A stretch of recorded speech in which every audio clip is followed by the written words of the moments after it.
এই দেখো বন্ধুরা, দুটো গিফট এসেছে। দিওয়ালি চলে গেছে কবে, গিফটটা আসলো এখন। এই যে এটা চকলেট,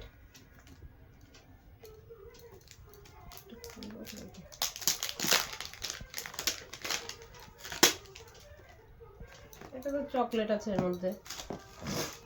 এটার মধ্যে কি আছে জানি না।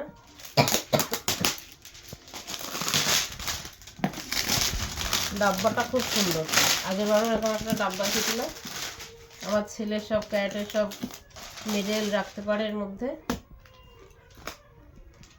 বাহ, একটা মোমবাতি, কি সুন্দর মোমবাতিটা। এই দেখো, সব ড্রাই ফ্রুটের মধ্যে, কিশমিশ, পেস্তা,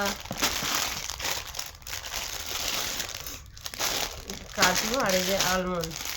আমার কাজের জিনিস। এই শীত এসে গেছে, এইবার এইগুলো আমার হালুয়া বানানোর জন্য কাজে লাগবে এই দুটো। আর এইগুলো তো আমি আর আমার শাশুড়ি খেয়ে নেবো, আর এইগুলোও কাজে লেগে যাবে এই তিনটে জিনিস। দেখেছো বন্ধুরা কিরকম গিফট এসেছে আমাদের? তোমাদের কেমন লাগলো জানাবে। টাটা।